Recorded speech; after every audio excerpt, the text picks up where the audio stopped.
Ron, in your tribute to Jack when he died, you said that you saw greatness in him. Can you expand a bit on what you meant by that? Well, first, I think we have to put that era into perspective. Yeah. There were some years as little as 8 Grand Prix. Yeah. Right. It's a little harsh to call Formula One a cottage industry, but it wasn't that far away from being a cottage industry. Grand Prix teams were extremely small. I think there was probably 6 of us, maybe 7. And that included the team manager. So the whole thing had a very soft and not very commercial approach. He was grumpy most of the time. Of course, very happy when he had some success, not just winning races, but when a particular development worked. And really throughout my years working with him, there were just moments when you realised that it was sort of despite all odds, there was some degree of success. And I think it was in those periods where his greatness shone through. You were a very young man at the time, and as you've said, he was a bit grumpy, a man of few words. What was he actually like to work for? Difficult. It wasn't easy, but not as difficult as Ron Toronac. So there was a contrast there. I mean, I started in Formula One at 19, 50 years ago. Spent 2 years with Cooper's, moved actually to Brabham's with Jock and Rin, and then strangely had enough of a reputation to avoid being condemned to building production cars. I actually said, I would move, but I didn't want to work on anything other than Formula One cars, and subsequently built the following year's car under the watchful eyes of both Ron Toronac and Jack. And I think that relationship over that winter sort of saw them engineer me onto Jack's car and not Jochen's. Jochen wasn't too amused, but of course, even in those days, there were solutions to political issues, and whatever the solution was, which categorically wasn't giving me more money, because there's a very frugal Formula One team. Whatever the outcome, how it was achieved, I ended up working with Jack. As a racing mechanic, were you quite surprised about how much Jack could do? He could do pretty much everything that you could do, couldn't he? Well, first of all, the whole word mechanic is really wrong for what people did. I mean, you did everything. You built the cars in the winter, and you maintained everything, and very often even immersed yourself in the challenges of peripheral engine development. But certainly everything else was, very much hands-on and brains-on sort of challenge. And Jack used to just immerse himself in it. And his passion was always seeing if he could execute his ideas. So there were moments when he had a physical presence when he was trying to make something work. He could do many, many things on the car, though, couldn't he? I mean, he had mechanical sympathy, and he understood the workings of the car well. The technology was pretty basic at the time. I mean, obviously we we had an understanding of the benefits of torsional strength, and suspension geometry was really Ron Toronak's forte. And whilst comfortably trailing behind Lotus in aerodynamics, that was the beginning of the aerodynamic era when everybody started to sprout wings. Yeah. Jack was a very tough competitor, very tough. He was also very fast, but he only went as fast as he needed to. Was that something that you admired about him? I think when you try to recall sort of 50 years back, it's only it's particular points that stick out that you remember. I remember how upset he was in running out of fuel in Brands Hatch while leading the race. At that time, and for years afterwards, I was considered to be the culprit. And it was only after 20 plus years, maybe even 30 odd years, that Nick Guzzi owned up and wrote a letter to me and subsequently copied it to Jack, admitting that it was he that had enriched the engine on the start line and thus increased its fuel consumption. Jack typically took a further 5 years to apologise, and it was a very grumpy and begrudging apology.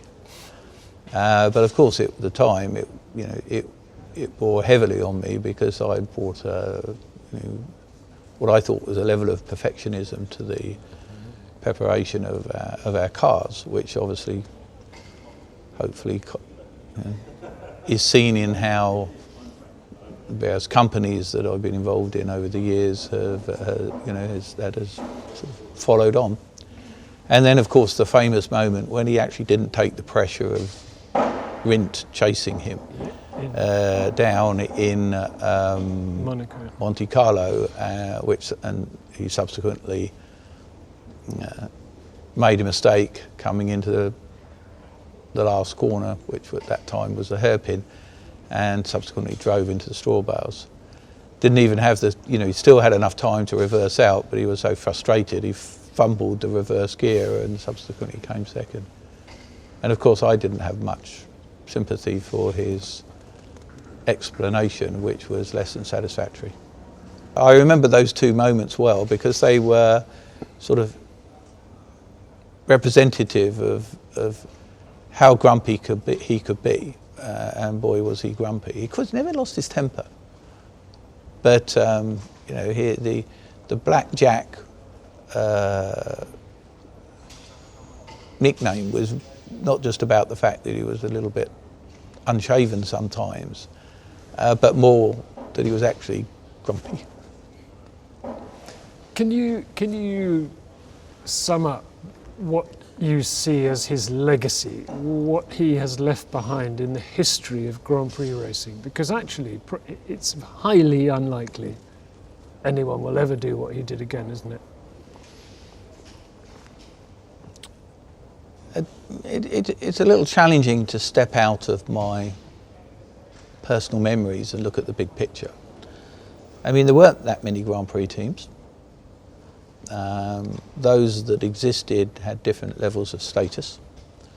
Brabham's had a good status. It was a well-run, disciplined organisation. Frugal comes to mind. In fact, it comes prominently to mind because there was never any money wasted, and I really wrestled with the fact that we could be so much better if we spent a little money on things that didn't directly bear on the performance of the car, but would actually increase the value of the brand. I think Ron started to get it. Jack never got it. But with the advent of sponsorship, Gold Leaf initially with Lotus, and then the petrochemical companies getting involved, Gulf with ours from Goodyear, and they started to spend money, and then ultimately brands started to appear on cars, but very late on the Brabham. Why? Because they weren't a very commercially minded organisation, and very inward looking, and their business model was to produce production cars to fund the Grand Prix cars.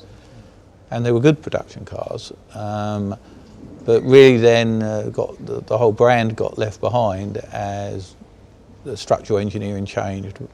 Sheet metal monocoques became the norm, and in the production cars they hung on to tubular chassis longer than they should, and in Formula One we're a bit slow getting into that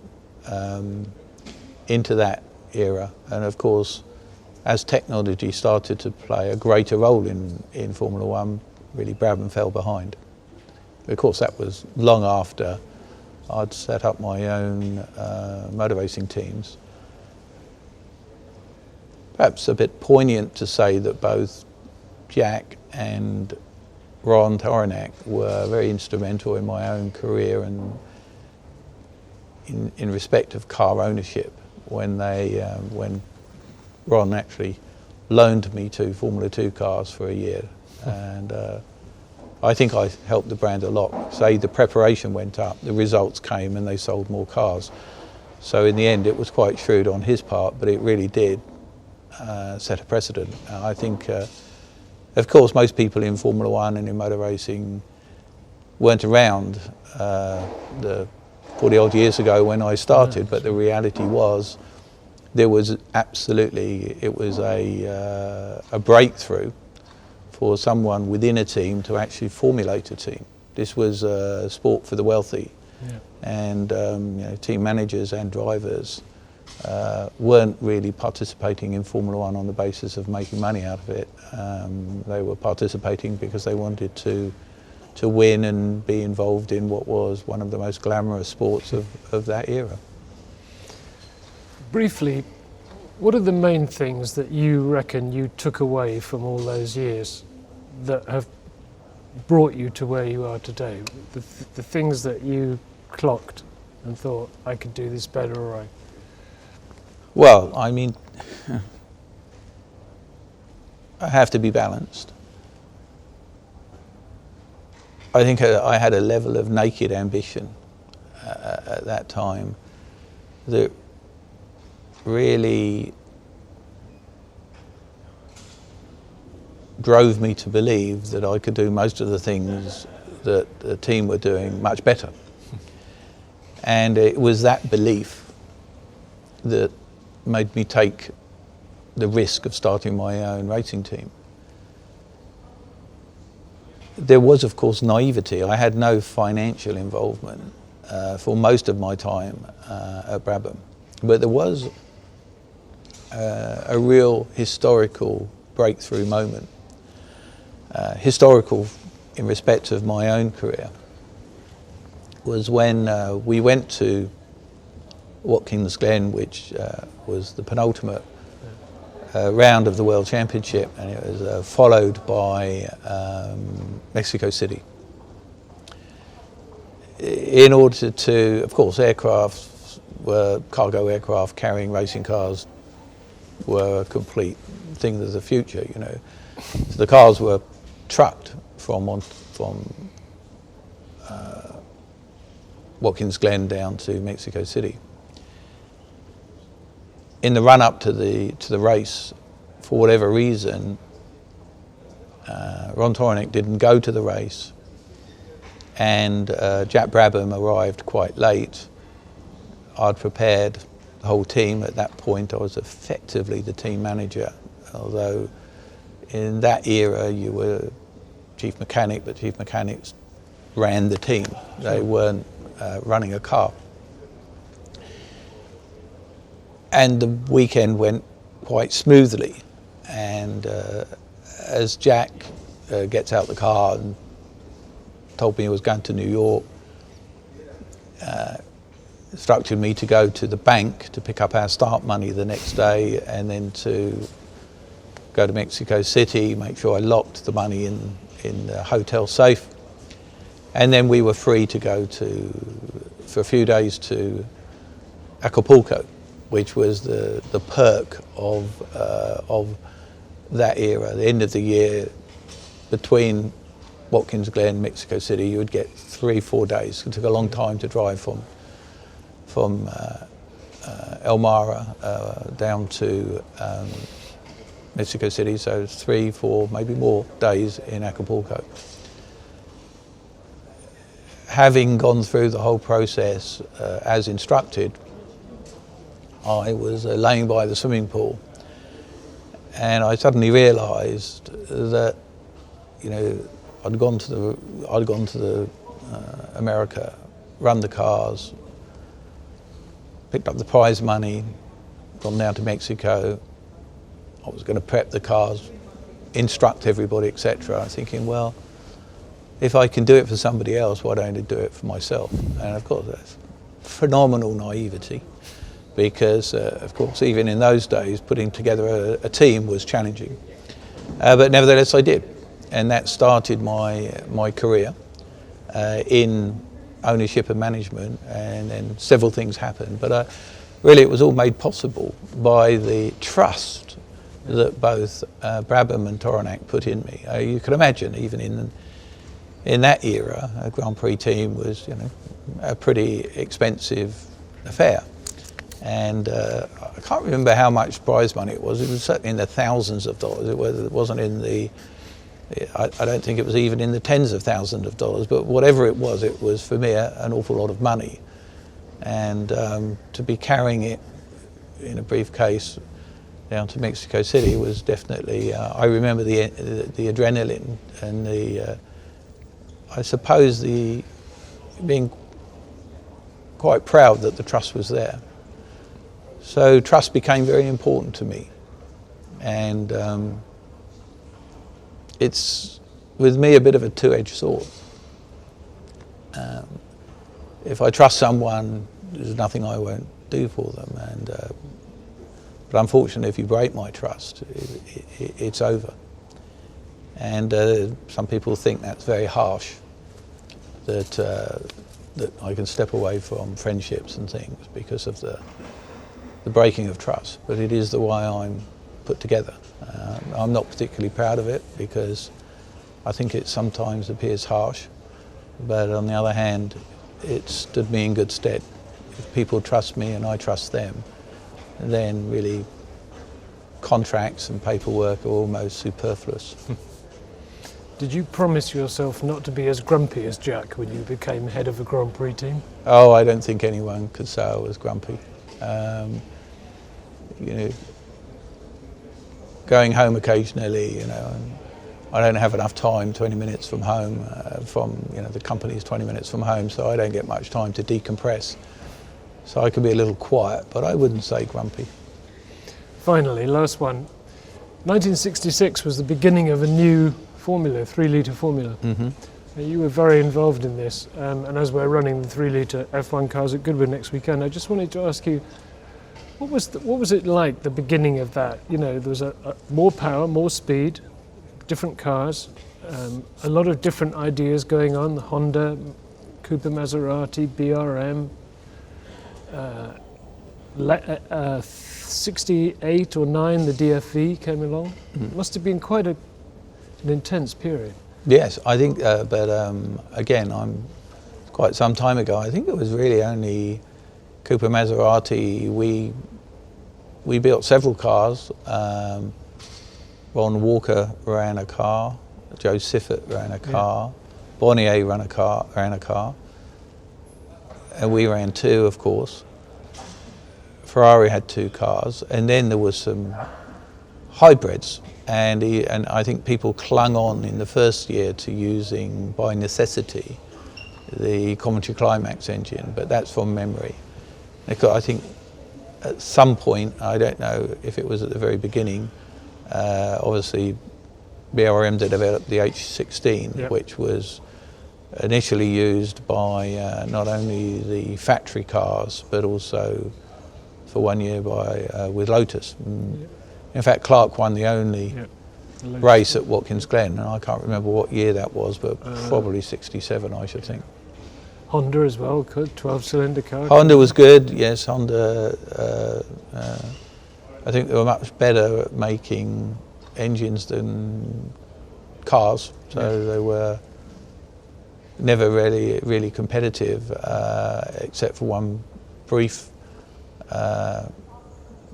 moment of success, which I think was Mexico City with Ginther, but that's right. Again a distant memory. You can see my memory is reasonably intact, but I don't spend much time in the past. Well, no, obviously not. What kind of atmosphere was there in Grand Prix racing at that time? It was very competitive, that's for sure. A lot of cars. Did you see it as a sort of? I mean, the trouble is, at the time you're working in it, but did you see it as a great period or not?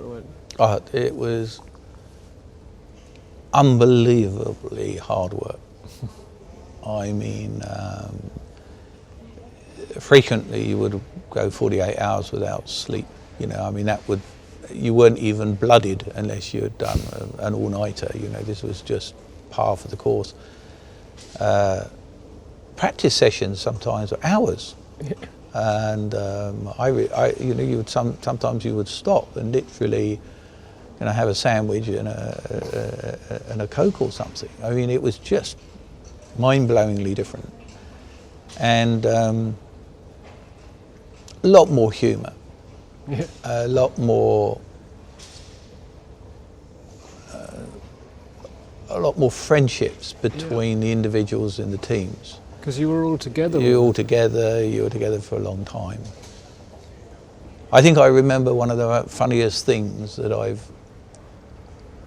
ever read was on the back of a toilet door in Mexico City,